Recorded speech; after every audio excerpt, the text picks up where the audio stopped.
Good morning. Happy Thursday. Welcome to IT Live, presented by Academy Sports and Outdoors.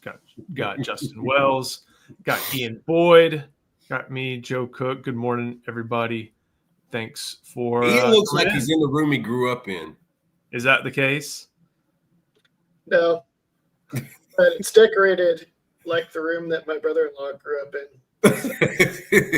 Yeah, I was trying to see I see the Steelers stuff over the left shoulder. So, got close. The big Aaron Rodgers guy. Well, we'll keep going on that. But we got a lot to talk about on IT Live. Lots of recruiting decisions upcoming, including one today for a 5-star target. Should be entertaining to watch. Maybe even watch a little local news. And if you're a longtime Inside Texas guy, you know that reference. And then if otherwise, we got some things to talk about from what Steve Sarkisian mentioned on Third and Longhorn, who, again, everybody, I recommend y'all go watch that. Great friends of, just the Longhorn community in general, and did a great job with that interview. But Justin, today is decision day for 5-star running back Xavier Crowell. Let's kind of go back to the start, and then I'll answer this one real quick. Crowell is going to decide on a local Mobile newscast just after 6. So probably right around 6:20. I found the call letters. I think it's WKRG or WRKG in Mobile. You can watch it online. Don't have to be in the Floribama. So 6:20 Central. But let's kind of go back in time and go right when I'd say 2 weeks before Tashard Choice was hired by the Lions. Where did this recruitment, how has this recruitment progressed from that point? Boy, you got particular. Yeah. I think it was a Tuesday, like 3:30 in the afternoon. No, this is how substantial Xavier Crowell is. So he was the number 1 running back on the big board for Texas in 2027. Clear number 1 back. Choice was in love with this kid from the start. When he reclassified to 2026, Texas changed their board. And that is substantial with Choice because he is very thorough. He's very intentional with the kids he's recruiting. The fact that Crowell reclassified and he said, well, I got to change all this up. That's how significant this kid is. Like pound for pound, probably the best guy in high school running with the football, period. Best tailback in the country, pound for pound. It's going to be funny. We're paying close attention to this one because, once Chad Scott was hired, that Choice couldn't get him on campus. Strange. No, that was with Derek Cooper. But Choice was definitely trying, working the system there. But by the time he left, it looked like Crowell was going to be out of the mix completely. Chad Scott jumped in and said, hey, I love you too. I think the world of you too. And he was right. And so he brought him in for that unofficial in April, brought him back in early June for an official. And that's why Texas, I think, is squarely in it. Like, yeah, this thing is leaning towards Alabama, but, man, the Horns, there's a little bit of confidence there. And I think they're taking a really big swing today for him. And so that's something we're paying attention to. But, hey, give Chad Scott credit. He was so substantial to Choice that he would change up his recruiting board. And once Choice left, Crowell was probably the first person to come out and said, yeah, I'm not going to visit Texas anymore. Yeah, I'm not going to mess with the Horns. Chad Scott said, let me get my flip phone. Hold on. And he got him on campus. And so, you know what? If Bama wasn't in this, it would be Texas by a mile. But, I mean, the hometown team is going to be tough to overcome. It's going to be a lot of fun to find out. Ian, have you been able to watch this guy? I know he wasn't in he's not, running back is not in your most important recruiting positions, and I completely understand why, but you got to see much of him, or where do you think? Even now, I'm about 4 minutes into his huddle, and I noticed that he looks big and fast. He reminds me of one of those running backs that played at Alabama over the last 15 years. Yeah, he looks like a lot of those guys. Yeah, I will Jacobs, Kenyon Drake, Derrick Henry mix. He does have a Power 5 or a Power 4 quarterback there by him, Landon Duckworth. That does change. Oh, wait a minute. His quarterback is Landon Duckworth? I believe so. I didn't realize that. Yeah. Oh, wow. It does change what defenses do, but yeah, that dude's a stud. When you're running and moving it at that size, Ian, I didn't realize the film Duckworth doesn't. was Jackson. The film doesn't lie. There's a couple plays where they pull blockers to lead for him, and he just he sees an opening and he beats his own blockers to the point of attack and then runs by the defenders. I'm curious what it would look like when he actually has to be patient and see things and wait. But the fact that he can just access all these different areas of the field, and he's listed at like 210. Yeah. It's promising. It's promising. He's a compact son of a gun, man. This kid is going to be really good at the next level. No matter where he plays. He reminds me of Gray, Jonathan Gray. Or I don't think he has the feet of Gray, but he has the frame of Gray. He looks. Jonathan Gray's feet were like Fred Astaire. He doesn't have to change direction very often. Is the only thing. But again, it's because he's a downhill guy. And he's going to catch the ball out of the backfield. Mark Ingram. I see some Mark Ingram. I like that. Yeah. Any concerns from either of y'all about the 2027 to 2026 reclassification? We know oftentimes there are reasons for that, but is this someone who, hey, because of his position, because of what may be ahead of him, it'll be okay? Not at running back, yeah. You worry about that at O-line, D-line, and closer to the line of scrimmage. Further you get away, you can get away with that. Crowell is mature for his age. His body's matured for his age. I don't think that's going to be an issue whatsoever. He's probably thinking in terms of like, I've got so many prime years to run and be paid for it. And some of them are between 16 and 18. So I need to maximize. Right? Yeah, it makes a lot of sense. And I think, Ian, I've heard you mention it'll be interesting to see what happens when the picture's not as clear. Isn't that kind of true for almost every high school running back? Like that's just an adjustment they have to make to the next level? It's true for a lot of the blue chips because the blue chips almost inevitably are the ones that play on good teams and look awesome on their highlights. I know people work really hard on these rankings, but it's really hard not to be persuaded by that.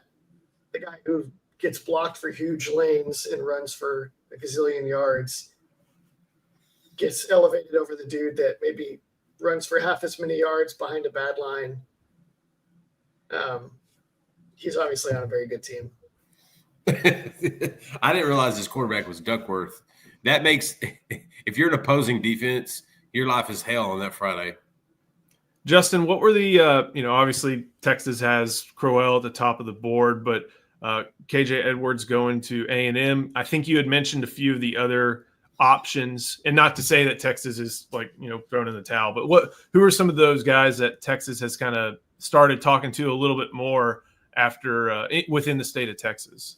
There's a tailback out of El Paso named Ryan Estrada that they've reached out to. There's a running back out of New Boston, Texas, in East Texas named Ashton Rowden, who actually looks pretty good. He's about 6 foot, 190, 195, speed guy, big kid. But again, they're not giving up on these guys. Like they're going to take a big swing at Crowell. They're not going to give up on Derek Cooper either. He didn't mention Texas hardly at all at the Rivals camp. And I'm going to tell you something, Texas is still recruiting him hard. And so they're not going to give up on those guys. But this cycle definitely would have probably looked a little different a couple of years ago. There's so many guys concentrated in one area close to Texas, Tredarian Ball, KJ, Javian Osborne, all these guys. The fact that they're all going elsewhere is different. It's something. Remember, this was going to be the cycle we thought Choice was going to finally stay in state.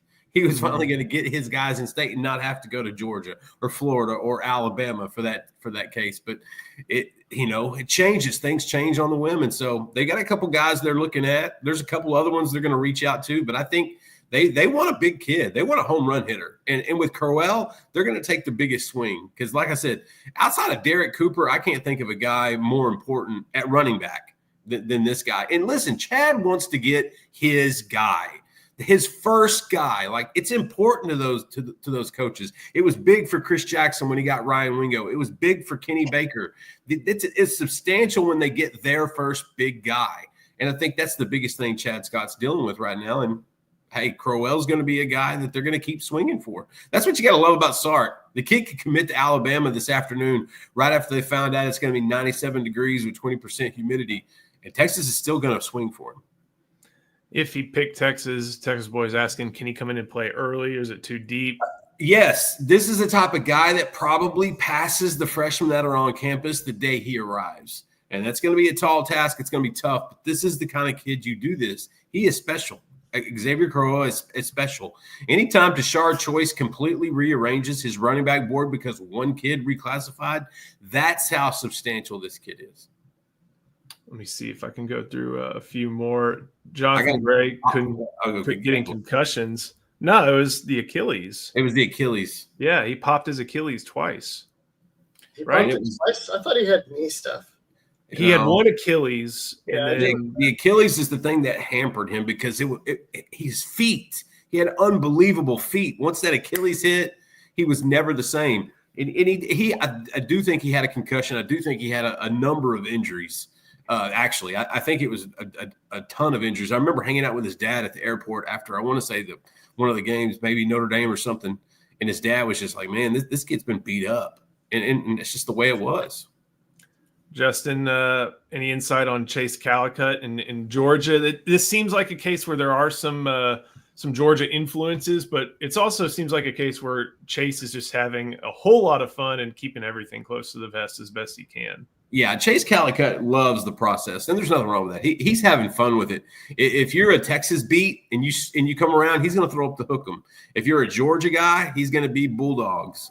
Same way with Michigan. He loved Michigan. If you talk up Michigan, he will do the same. Chase enjoys the process, and he has looked fantastic at that Rivals Challenge. Like, he has been phenomenal. Like, they're talking 5-star level type stuff, which a DB from North Shore, color me shocked.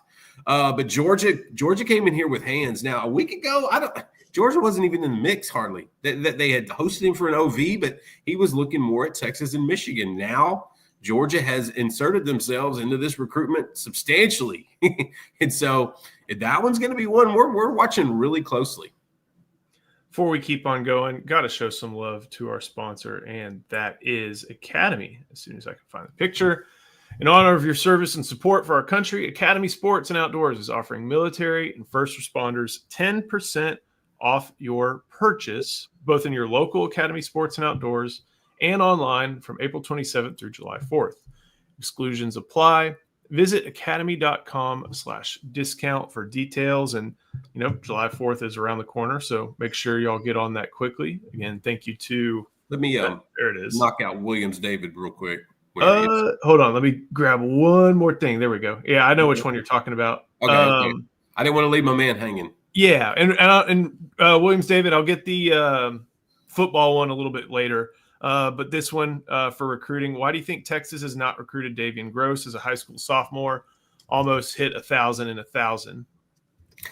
Because they don't know what his position is, because he doesn't know what his position is. There's some ambiguity there if he's a running back or if he's a wide receiver at the next level. He's fast. This guy can go. Frisco Lone Star Cat. Like, he can run. I'm thinking Baylor is probably going to wind up being the spot for him. But look, he's hell on wheels, man. He is fast. He is strong. He just doesn't have a defined position. He could be a receiver. He could be a running back. That's the way the staff is looking at it. I think that's the way a lot of college staffs are looking at Davian Gross, but he is a stud. We got another guy to talk about deciding later this week. I think Calicut is tomorrow. Friday. Yep. Yeah. Crowell's today. There may be one more tomorrow in addition to this one, but that's Malachi Lee. Eric Mitchell can lead us in on this one. Is Michigan prioritizing Malachi Lee or Turntine Moore? Michigan only has 2 offensive linemen committed right now. They took 4 high school guys last cycle. That includes Ty Haywood, and there was one more big one that they took. He was a national guy. I'll remember it in a little bit, but like a national top 10 guy. So they took 2 great tackles last year. They took 2 developmental guys out of the portal. Okanola. They took a couple guys from like Central Michigan. Or was that the Kansas kid? Yes, Babalola. Yeah. Yeah, man, that kid is some kind of. I've heard that kid is a little overrated. Yeah, he was Kansas City, I think, one of those suburbs. Somewhere in Kansas, but yeah, I got a buddy that does a lot of this, what we do in Kansas, and he says kid looks like $1 million, but plays like $15. We'll see if they're prioritizing both. They want both. Exactly. They want Malachi Lee and they want Turntine, and their recruiting pitches have surrounded both those guys. Those would be your bookend tackles. And I'm here to tell you, Malachi Lee might be the best offensive tackle in the country, at least one of the best prospects on the Texas board. I love Ojo. I love Turntine. Malachi Lee is fantastic. That's what I had one guy close to the program tell me that's what an SEC offensive tackle looks like. When you line up across those guys. But yeah, Michigan is prioritizing both, and you need to watch both because that's oh yeah, look, Drew Evers just went off the board. I just saw that. He just committed to SMU. But yeah, Michigan's prioritizing both. They want both, and they will spend for both. One of the big things for Turntine, or Charlie Williams, has been real connected on that recruitment. And the family calls him Dr. John. You know, he wants to go into medical school, go the medical route whenever football's done, and that'll probably be a while for him. But that's a big pitch. Being with the head coach has been a big part of this recruitment, and Texas did a lot this past weekend with Steve Sarkisian, showing him, you know, how valued he is in Austin. So Justin, anything to see with maybe Stanford on the Turntine route? That this is one of those types of recruitments where the appeal of, you know, as Cal people call it, Leland Stanford Junior Institute is a big deal when, you know, you're academic minded as much as you're athletically minded. Absolutely. You know, we say that we've said this on a handful of targets each cycle, and we will continue to. You know, this particular guy is an NIL recruitment, or this particular recruitment is an NIL involved, you know, persuasion. That is not the way it is with John Turntine. This is not an NIL recruitment whatsoever. This is a 40-year decision in their eyes. They think about this stuff a lot more thoroughly than they do thinking about money. The money's going to be there. When you're an elite offensive tackle prospect, the money's going to be there.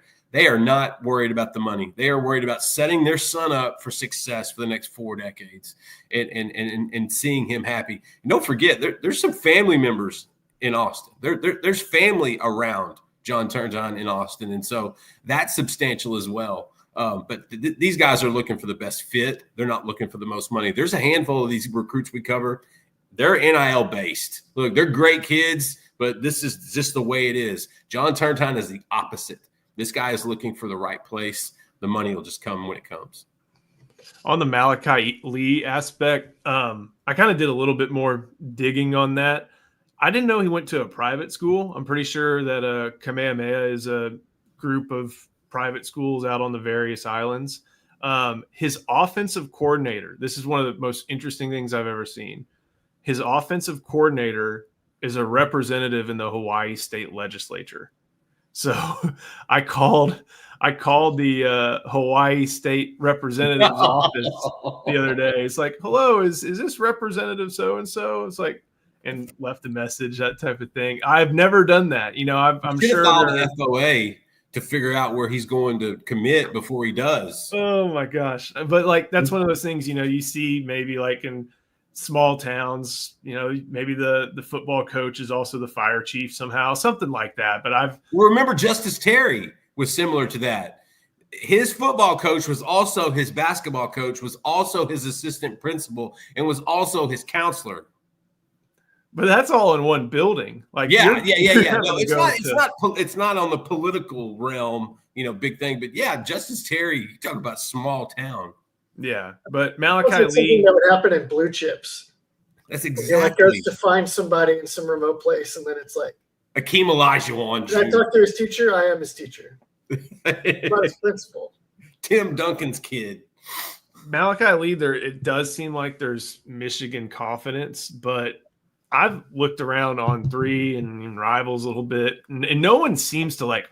No, it's like, yeah, you know, he was. I know Steve Wiltfong's put in an RPM, but it's like one of those probably confidence, not knowledge RPMs. Those happen. And I don't think he's told. And granted, that's kind of what the maybe a problem of, not problem, but an aspect of a Hawaiian recruitment where only a handful of people have those types of connections out there by going out there.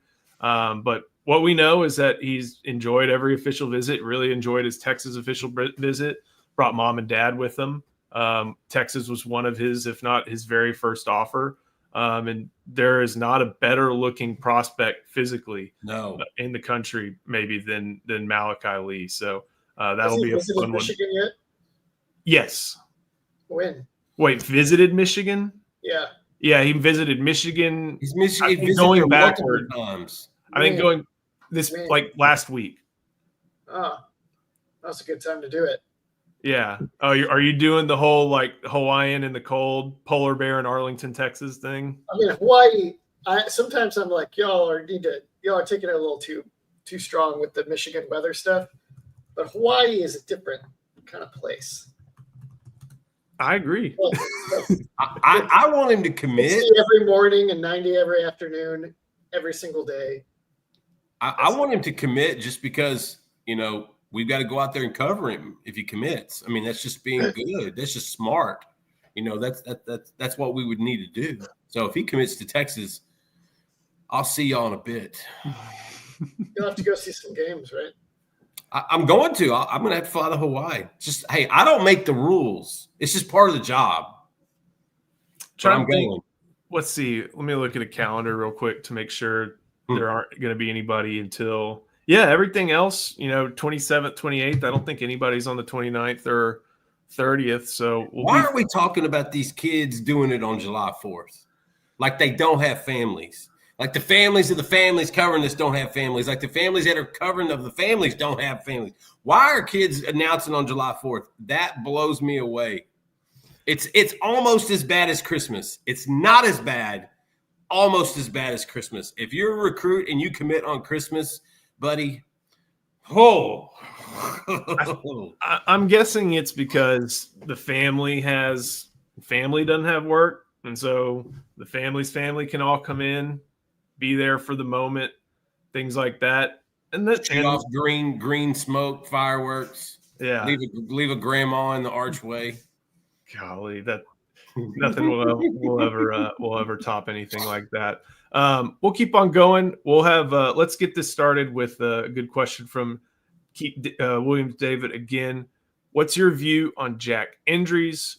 Even though Arch Manning has superior ability to throw deep to wide receivers, I think and expect injuries will be his primary target and catch 60 passes in 2025.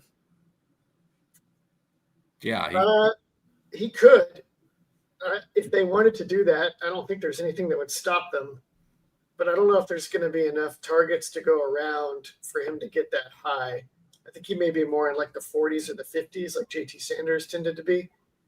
But he's going to be really easy to hit on league stuff and play action stuff.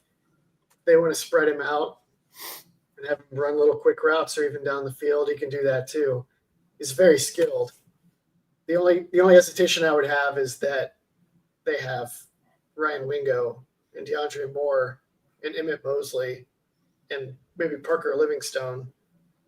So I don't know if they're going to – like last year, it was not the intention for Gunnar Helm to lead the team. Right. Wouldn't that be the same thing with injuries this year, the same way they kind of hid Helm last year? They might – I mean, it's probably not a good sign if injuries leads the team in interceptions. Yeah, agreed with that. I think he'll be a safety valve, but I feel like Texas may not need the safety valve. I think they're going to need him a little bit more. I think he's going to be more weaponized than Gunnar Helm because Gunnar had first-round talent around him. He had draftable receivers, and Texas has that, except they're 2 years away from that.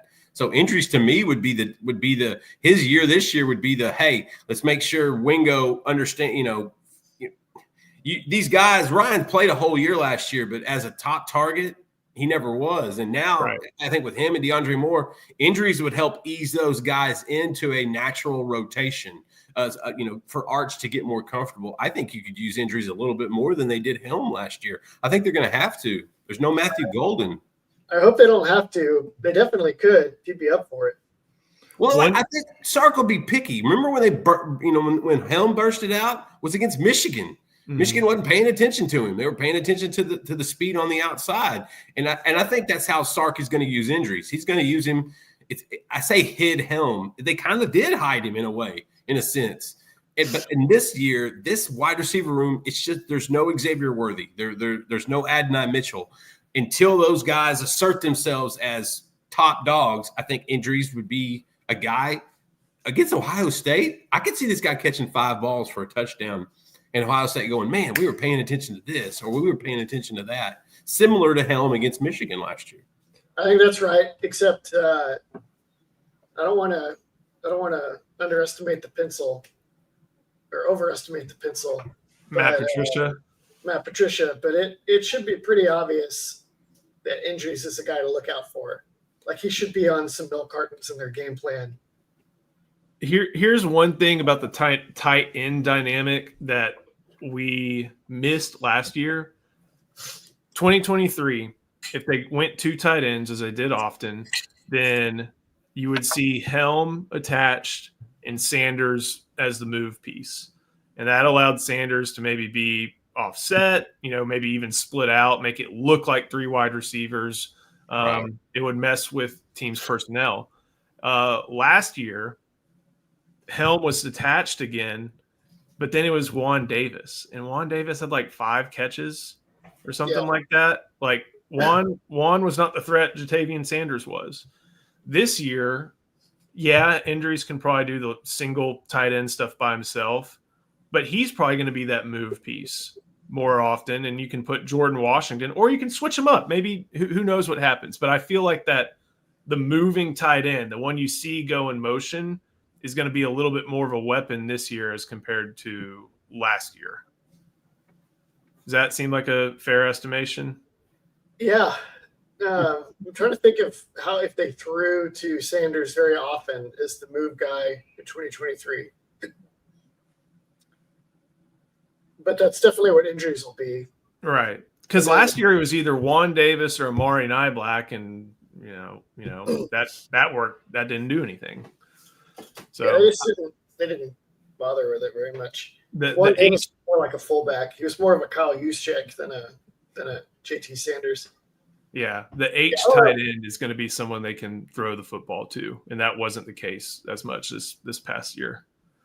They did it with Brewer some. Brewer actually caught the ball a decent amount like that in 2021, even though he was mostly blocking. Cade Brewer. He was more Juszczyk-y as well. It'll look more like it did with Sanders for sure. If Jordan Washington or Spencer Shannon can play attached and block.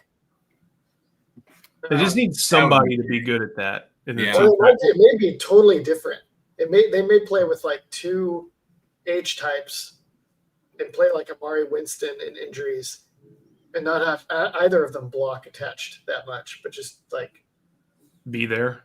Just like get wild with weird spread stuff with those guys. That'd be it might be just totally different this year. I can see that with Winston a little bit. I think he's going to see the field this year. He made an impression in the spring. You always need one fullback. That's what I'm always going to go back to. And Winston could be that guy. I've always said that. One more. I'll get one more recruiting in. Williams David, appreciate you. Okay. You may not want to answer this. We'll give it a crack. Tyler Atkinson, Xavier Griffin, Trenton Henderson. How many to Texas? He hopes for 2. Justin, I know you're getting the one, the tough one here. I feel like, you go. I feel good about 1. Yeah, I think they're going to split one of Tyler Atkinson and Xavier Griffin. They love Trenton Henderson. I think he's more trending to Florida right now, but they're not done with him. They would love to add him on the other end of the bookend of Richard Wesley. That would be utterly ridiculous. And we know that they are prioritizing the defensive side of the ball, especially that front 7. That seems to be the big priority for this class in this cycle. And so they're in it with Tyler Atkinson. I talked to a source last night. It's Georgia and Texas right now. Somebody's going to have to spend big for that kid. I know that much. But I don't know if they can get both those guys because there is a salary cap coming. You have to think about these things now. And I don't know if they can, after signing a Richard Wesley, it's going to be tough to also get a Griffin and also get a Henderson. Those come with pretty hefty price tags. And so I'd say right now, I feel good about one. I think they're in a great spot with Xavier Griffin. I think they're in a good spot with Tyler Atkinson. And I think they have some work to make up with Trenton Henderson. Before we keep going, got to show some love to our other sponsor, and that is Andre the Lawyer. This video is brought to you by Andre the Lawyer. If you're injured, trust the team that secured millions for their clients and helped thousands of Texans with their injury case. Car wrecks, slip and falls, 18-wheeler accidents, on-the-job injuries, and wrongful deaths. Don't let insurance tell you what your claim is worth. Hire Andre the Lawyer to fight for you. Principal office is in Dallas, but they serve Texans throughout the state. So don't wait and call Andre the Lawyer today at 214-444-8808. That's 214-444-8808. The contact information is in the description. All right, Ian, you wrote something yesterday. You wrote a couple different things over these past couple of days. Steve Sarkisian talked about during his appearance on Third and Longhorn, and about influences. And one of the things with I listen to almost everything Sark says in a public setting. I've heard, I know his mannerisms too well. I've heard the same story 20 times. And that's fine. That's what happens. I'm sure when he was on Greg McElroy's show today, I'm sure he'll say a lot of the same stuff, but the Third Longhorn stuff was awesome, and it allowed them to go a little bit deeper on a variety of topics. And influences is stuff that he's talked about in the past.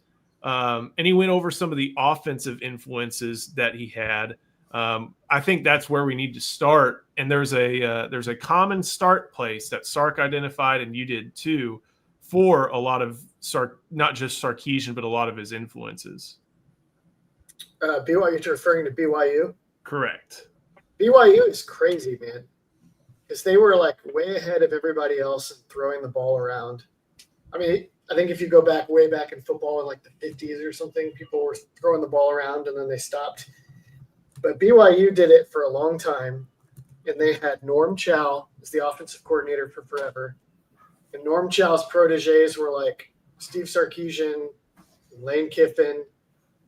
But then at the same time, there was a student at BYU at the time that came down to the offices and just like kind of dawdled in and would learn and ask questions named Mike Leach. And so just between like the Sark Norm Chow tree and the Mike Leach tree, you have almost all of college football today encompassed, because Mike Leach's tree is enormous, right? Lavelle Edwards, man. It's pretty wild. All just from this team that would throw the ball to a bunch of missionary kids. The Robbie Bosco years. Yeah, it's always crazy to think that. I mean, you think of the great BYU teams there early in the 80s.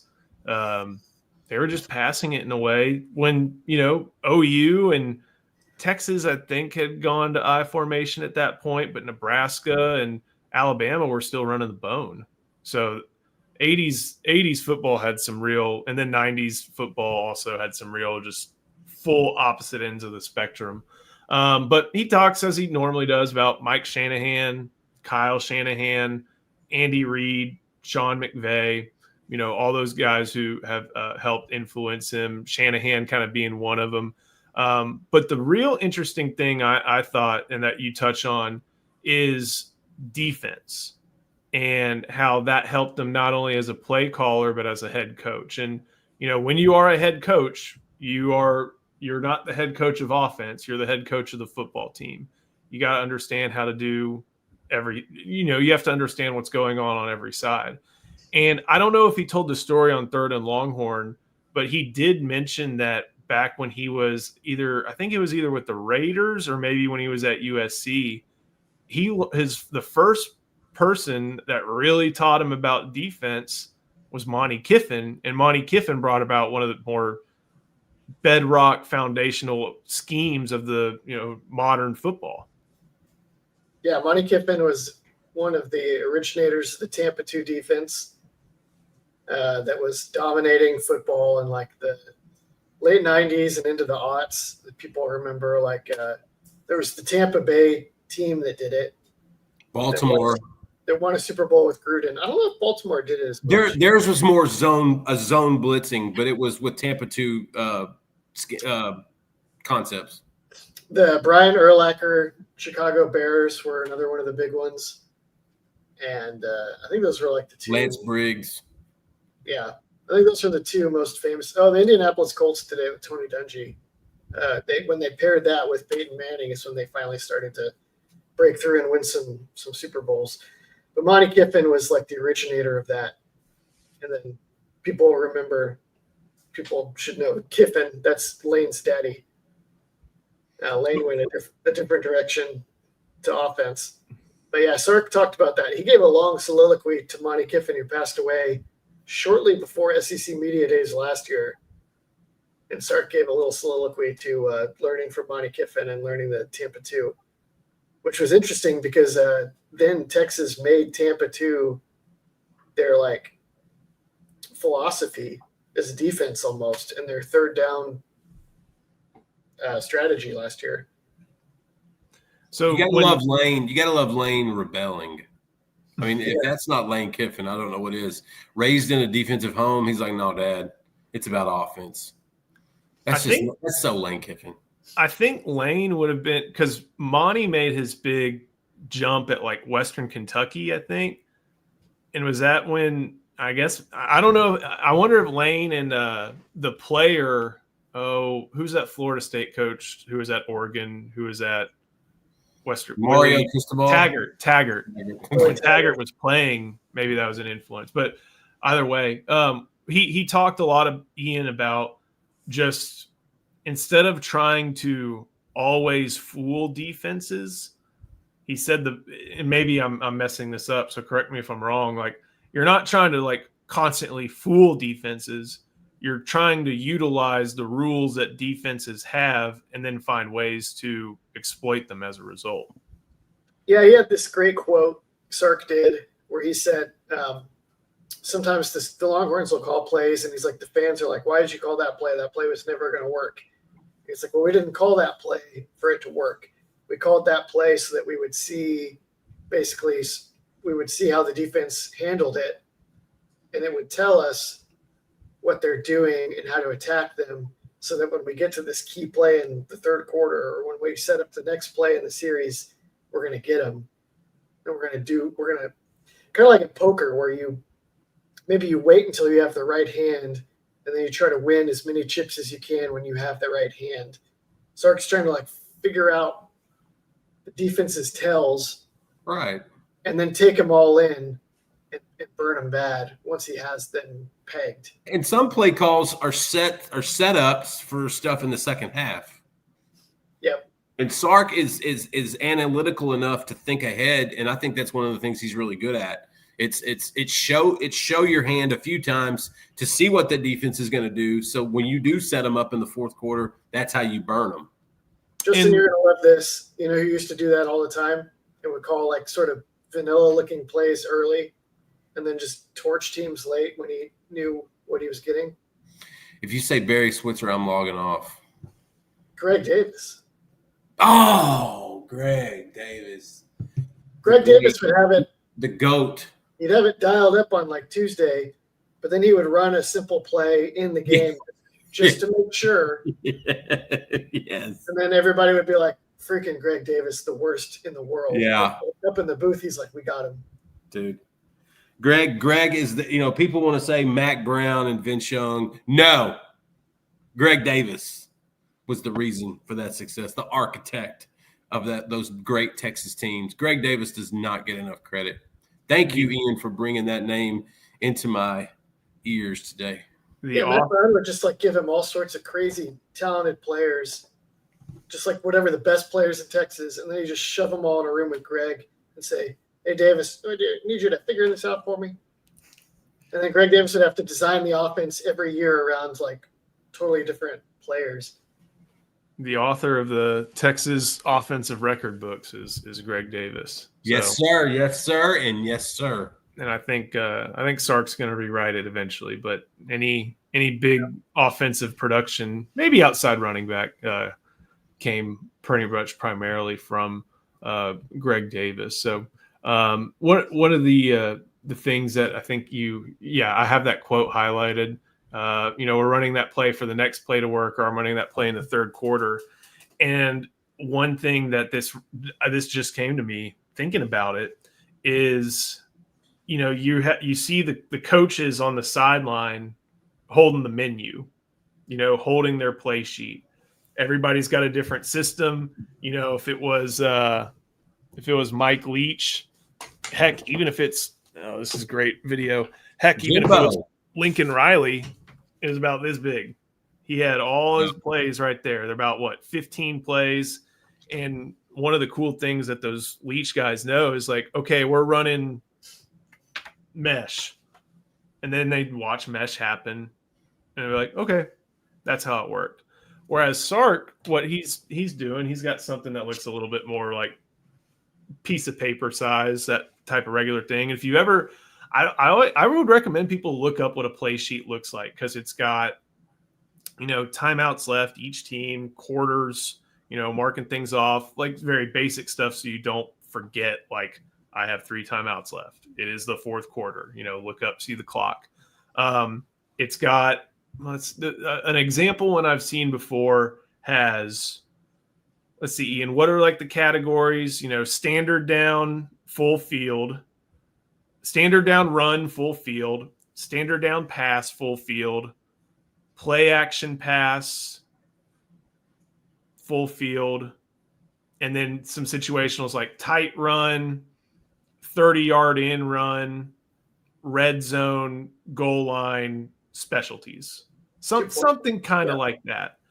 They have a little pin, and they'll, let's say they're running power right on the 35-yard line with 2 tight ends.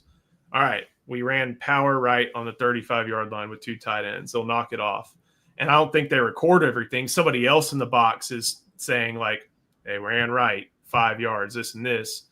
But they write that down and check it off, and they see like, okay, that's when it happened. And, maybe they'll put a note. Okay, come back, something like that. So like, it's not as much as we give credit for a lot of these offensive minds, is they're smart enough not to keep it all in their head. They'll put it down. And, but when you overcomplicate it and get a Cheesecake Factory menu, like our friend in College Station did for a while, then you just basically, it's like that old thing when teachers were telling you about highlighting. Don't highlight the whole thing, or else you really highlighted nothing. That kind of feels like what it was with Jimbo. Yeah. Teachers never told me not to highlight so much. They told me I needed to highlight more. Maybe this is a good question. Why don't very many defensive coaches have play sheets like that? They don't have. Aren't they all reactionary in a sense? Yeah, they don't have anywhere near as many calls. They could just get by with Riley's, Lincoln Riley's little placard that he'll have. Most defensive coaches could get by with that. They also. Would you say most defensive players don't have the offensive play type of capabilities? Like, offenses have to cram in 200 plays or 10 formations and all sorts of things off of that. Defenses see guy, hit guy. Like, I think there's a difference there on the defensive side of guys. They also, like, if you get a defensive play call, you have to know how that play call lines up and responds to different formations. Right. So it's just one term for the defense, and then you memorize how it responds to whatever you get. The offense, each little subtle tweak in the formation has to be recorded in the play call so everybody knows where to go.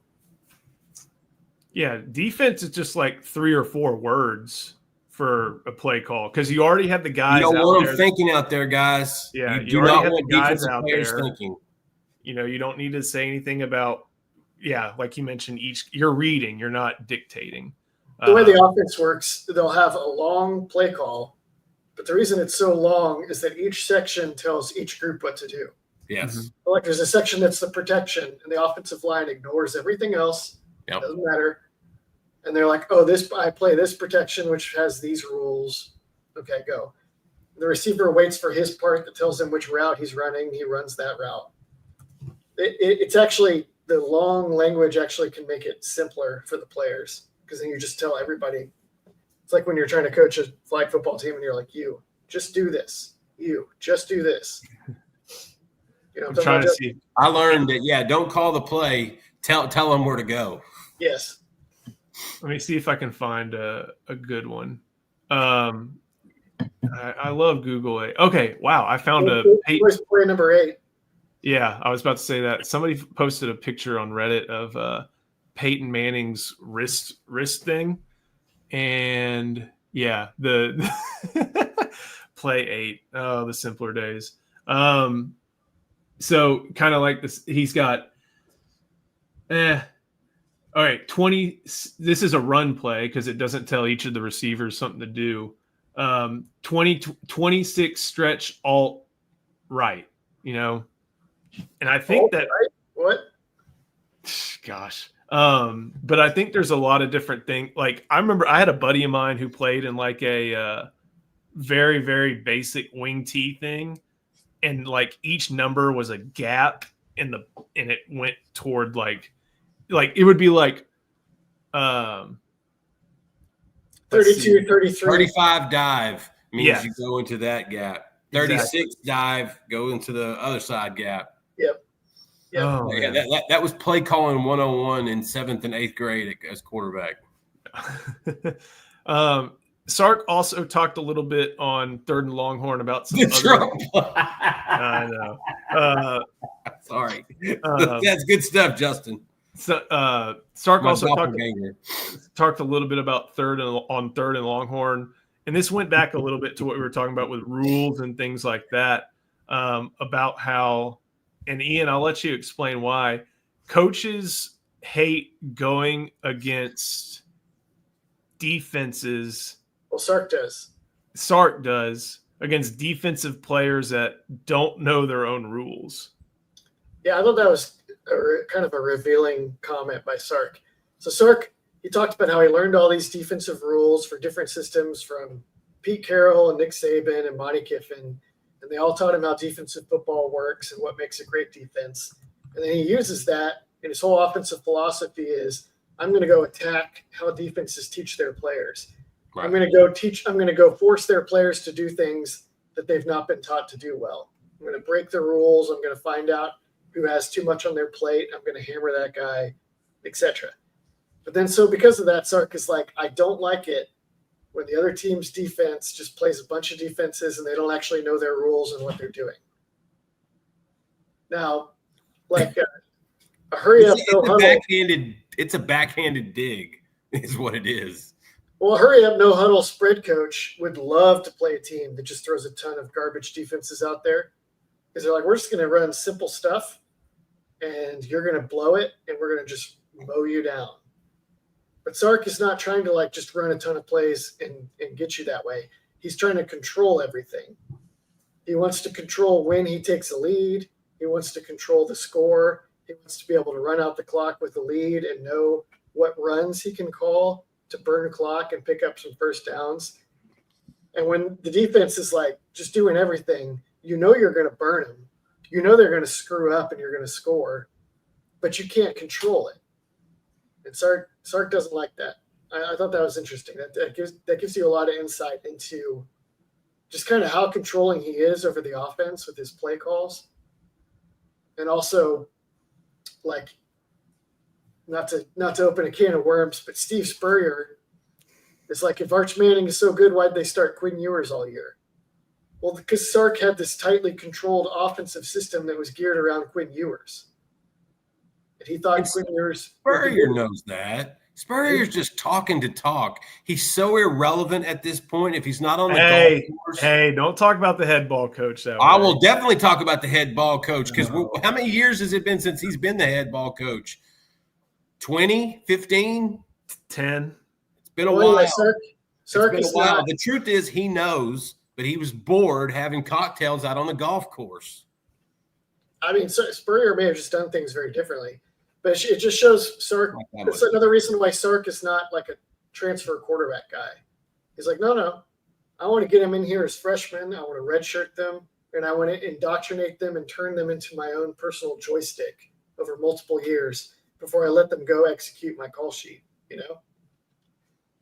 So that maybe doesn't sound that flattering of Sark, but I think that was a very revelatory answer because it kind of points to how how strongly he tries to control games, usually very effectively. Yeah, it's interesting that coaches just don't want to deal with freelancing. They don't want to. They want to expect things. They want to know all the different things that they're going to see. They don't like anything mentioned, or they don't like anything surprising them. But that does go into what really great defenses do, and having that basically the ability, Ian, to not just follow the rules, but still go back and go over their basic and rely on their basic instincts as well. Yeah. So he had this great thing where he like kind of established like a hierarchy of defenses, did Sark, where he's like, good defenses are the defense where everybody knows their rules and they follow their rules. But then great defenses is another level still, where everybody knows the rules and everybody's executing the rules, but you also have playmakers that can go outside the rules to make things happen. that was a really succinct little quip he had, where it's like, hey, we want to have good rules and our players to be like well-trained dogs, but we still want dogs where you let them off the leash and they still can just go. That's a big thing on defensive play calling too. It's you've got rules, but sometimes when you need to make a play, a defensive player has to kind of go around or go outside of what his rules are in that particular formation, that particular play. That's a big conundrum, I think, with defensive guys these days. You want them playing like trained dogs, but you want them to also think and react to something they may not have been expecting. And there's that's a hard thing to coach, I think, at the high school level, to be honest with you, because you have guys that are such good athletes. Why am I playing safety? Why am I just reserved to this role right here when I can come up in this support and I can come up and do this because I'm a better athlete? And I think coaches have a hard time with defensive players in that regard. What else did you go through in the article and, just kind of help explain what we're looking at here? Well, he talked about how they want positional flexibility with players. Sark would call that position flex. So he's like, if I have a guy that can play multiple positions and he knows how, now I can move guys around on defense in the play. So like the ultimate example of that is zone blitzing. And so I took this example from the Ohio State game where Texas disguised this zone blitz. They ran some wild stuff. I got a hold of all 22 for that game. And not only did they play my too deep strategy that I said that they should use against Ohio State, but they threw a lot of stuff at the Buckeyes. Really had Will Howard in hell for a little while there. But on this play, they dropped the jack, which was, I believe, Ethan Burke. They dropped him out into coverage, brought LaFowl inside on the other edge, and they showed the safeties were lined up like they were going to play cover 3, but then the nickel and the free safety bailed deep to Tampa 2, and Michael Taft went from the deep middle to Rob underneath, and Will Howard was completely fooled and nearly threw it straight to Jahdae Barron. This was just an example of like when everybody knows how to do multiple things, you can have just like a few simple defenses, but you can change who does what in each defense and then create this enormous multitude of play calls and tricks to throw at the offense and just really have them confused about who's doing what and who's going to be where, even though it's still just like It's damp too. It's cover 3. It's still just cover 3. He also talked a lot about just the players that they're recruiting. I think you touched on that, just having guys who can do so many different things. And I think that kind of goes into this question from Justin Wales. Like, what is the next big football innovation? I think it's just going to be the continued hybridization as much as coaches can physically get from players. Like, yeah, you're going to need linebackers to be 225, 230 and to come down and B gaps. Yeah, you're going to need defensive ends to be able to rip under offensive tackles and rush the passer.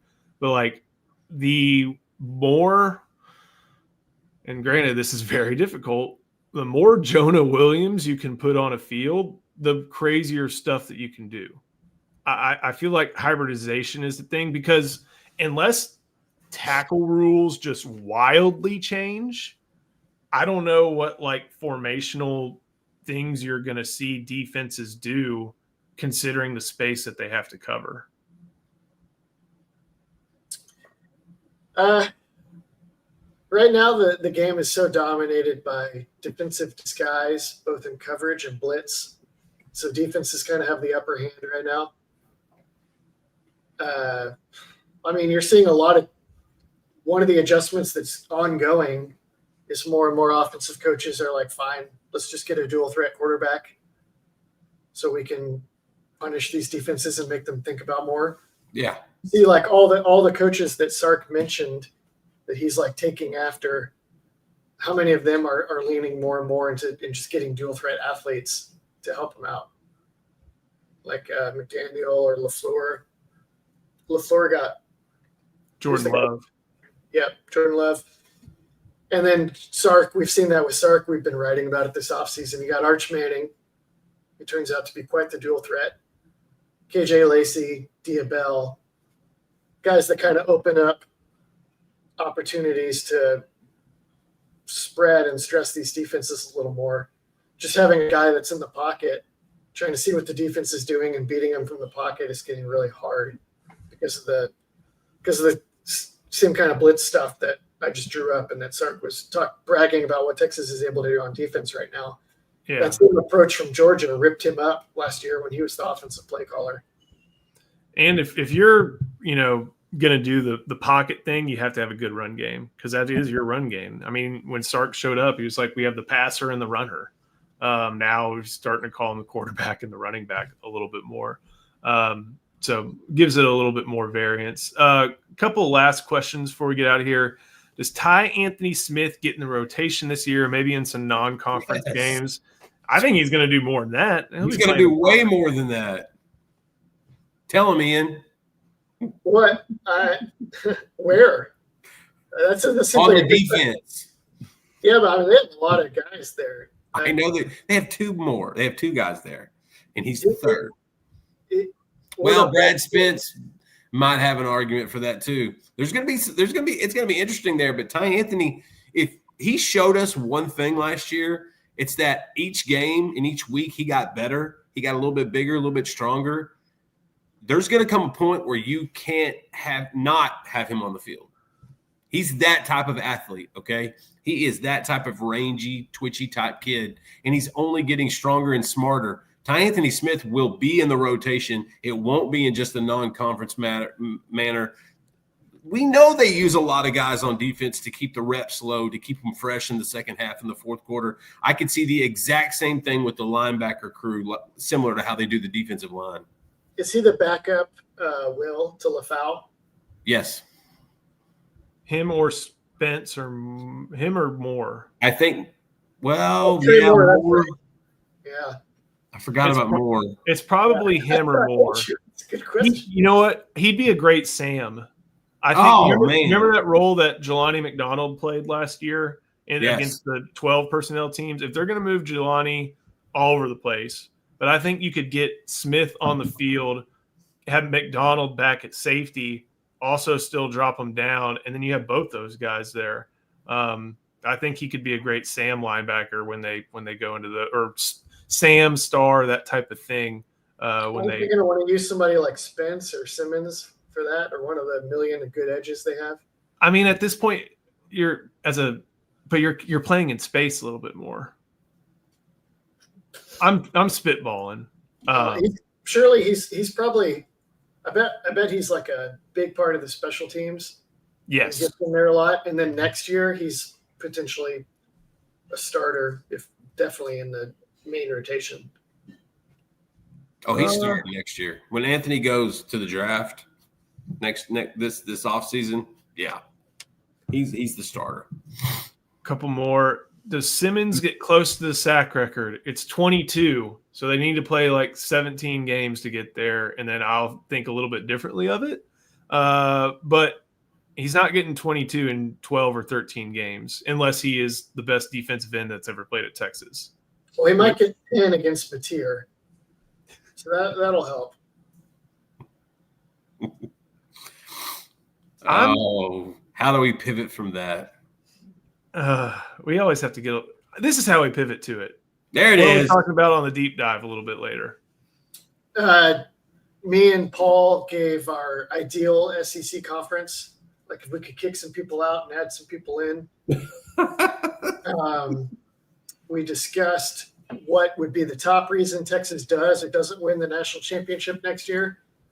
And then there's also a fairly extended segment at the end where we spitball different scenarios in which I would be the favorite to beat up Paul in a fist fight. You said scenarios. So yeah, we were offered a scenario. Like one scenario is David and Goliath scenario. One scenario has Paul in the gimp suit chained to a pole. Pulp Fiction style. Pulp Fiction style. Another scenario involves. I think he'd still beat your butt. I don't love my chances in that one because we checked and the gimp suit does have eye holes so he can see. Yeah, I mean the gimp suit is tough, man. Yeah, it's got like and Paul's got a couple of those in his closet. So another scenario, I get a pack of vicious third graders to help me. Another one, he has to consume 6 E. coli ridden Chipotle burritos and a 12-pack of IPAs first. I got one for you. The 100 Ians gorilla scenario. Oh, 100. How many Ians would it take to beat Paul? I mean, there's a number of Ian Boyds that would knock out a Paul Wadlington. What is that number? That's what I want to know. Yeah, Vegas is setting that at over under 1.5, and I think it's 1.5. Ian, you know that boxing gym he always talks about? Yeah. The Richard Lord's gym. The whatever one Paul went to, I think, is moved, but it's at like 2222 in Lamar. So if you ever want to drive down in the city and go there, beat Paul enter his own dojo, out train him, and then say, "I learned from your master and learned better from you." Yeah. I'm not letting people hit me in the head, Joe. This is my livelihood here. True. Well, yeah, that's why he makes the big bucks. Face, head, it's the total package. I saw somebody say the other day, it's like you play sports, you don't play boxing. And I agree with that. Last one, I guess we got to talk one NBA draft thing. Trey Johnson, 6 to the Wizards, a very nondescript franchise. So unfortunate for Trey, but also super fortunate. Glad for him. See Texas go there in the lottery. I wish he would have had some different pants on. Looked a little. My gosh, those weren't pants. Those were a bad decision. I just pulled it up to see what they're talking about. Yeah, it was bad. As soon as it hit my timeline yesterday, I thought, "Oh, buddy, this isn't going to end well." The comments are going to be brutal. Listen, I'm talking about Washington. One, if they go back to Washington Bullets, I think that's the first step in that franchise because the Wizards crap is just crap. That's what it's been. This team was a good team when they were the Bullets. As soon as you put Wizards on them, they start screwing up. We're not Harry Potter here in the NBA. Honestly, Trey Johnson's going to a place where he's going to shoot. He's going to be able to shoot the ball 30 times a night. They've got a good little core of young players, but they all have a role. And Trey's actually going to have an opportunity to it's going to be like a Bradley Beal. He's going to be able to shoot the ball 20, 25 times a game, kind of like Devin Booker. He's going to be a volume guy. And I think that's going to be fun for us to cover because, I mean, Washington's not going to be a whole lot better. They still miss major but they've got a young little core there that could be fun to watch. And so if Trey comes in and does what we think he's going to do, Washington may not be that bad. Maybe a fun watch. There's some those are some I'm going to take 10 threes a game and hit 28% of them shorts that he's wearing now. That's what he got drafted for. I've long been saying that Trey Johnson and Keenan wrote about this kind of in his write-up. Like, the offense became Trey Johnson at the end of last year, for most of last year. And, man, he shouldered the heck out of it. He's not an on-ball dribbler. He's good at it, but he's not NBA at it. He's an NBA shooter. An NBA coach that knows what to do is going to set him up for on the move shooting opportunities. He'll have to learn how to do shoot off. He'll have to learn how to shoot off the bounce at an NBA level, and he'll be fine at it. And he'll have to learn how to ball handle at an NBA level. But everything was thrown on him last year to a point where it's like, oh, he's got this flaw. He's got this flaw. It's like the whole team has flaws. And if you're going to try to sort through them, you might as well put it in the best player's hands. So I think Trey Johnson's going to have a really fun career. Justin, ignore everything else. Flag, good. Hey, listen, my son and I we were ready. This is the ideal scenario for us. Cooper Flagg torches the NBA. Averages like 24, 25 a game, wins Rookie of the Year, is so much fun to watch. And Dallas goes 0-82. That is our ideal scenario. Okay, let Cooper Flagg go off. Let's have so much fun watching him. Let's watch the Mavericks go down the toilet towards the lottery. 0-82, 10-72, something in that range. Doesn't bother us. This is going to be fun to watch a player and not care if the team wins or loses. Once they fire Nico, and it will happen at some point, then we will slowly start to think about matriculating back over to that side of things. But hey, we're all about Cooper Flagg. That kid's a lot of fun to watch. I enjoy basketball, so I'm going to enjoy watching him. It's going to be a lot more fun when I do not care if the Mavericks win or lose. I just care how Cooper Flagg looks. Ian, to represent the Spurs part of things, just as someone paying attention, they again won the draft, didn't they? I'm not really a Spurs guy per se. I know, but I'm going to defer to you as a Spurs voice because you pay attention to the NBA. Oh, okay. They did well. They got Dylan Harper, who looks like he could be really good. And they got that other guard. They got another guard that can shoot. Maybe kept them from caving into the temptation to get a 37-year-old Kevin Durant and speeding up their timeline with a guy that may or may not be a guy you want in your locker room these days. I think Spurs fans are just more worried about Wemby coming back. It seems fine. I'm not talking about the injury. That man has adopted a new religion. And I'm not. Don't be shocked. It'll be one of those tales where, remember Victor Wembanyama? Yeah. Well, he's now with the Shaolin, and he decided he's a monk. I'm telling you, it could happen. I think he's back. Last one. Going to be in Dallas for the Red River Shootout. What is the best food item at the fair? I'll say corn dogs. Funnel cake. They are always there. They're always going to be there. They're always going to be good. If you want to brave the line, if you want to do the tradition, go ahead and do it. It's like going to what's the place? It's like, what does McDonald's sell? They sell hamburgers. You know, what does the state fair have? They got corn dogs. Like they are. It is something to get. But hey, shout out the bacon wrapped turkey leg though. They call that the Swanson. The Swanson. The fried Thanksgiving dinner. Yeah. Wow. I had that. You can't go wrong with fried Twinkies, fried Snickers, fried Oreos. I think funnel cakes. I'm old school though. Funnel cake is awesome. You can only eat it once in a while, but you just stuff yourself. Man, I'm hungry right now. We gotta need to wrap this up. Yeah, I think that's about it. So thank y'all for watching. Appreciate y'all. We will be back with the deep dive in just over an hour. We'll also have a Kentucky opponent preview later tonight, sat down with KSR. And then tomorrow we'll have Inside the Program and Recruiting Scoop. Whatever else we may need as far as recruiting goes, always check back here. So like the video, subscribe to the channel. Justin, Ian, thank you. We'll see you next time on IT Live, presented by Academy Sports and Outdoors.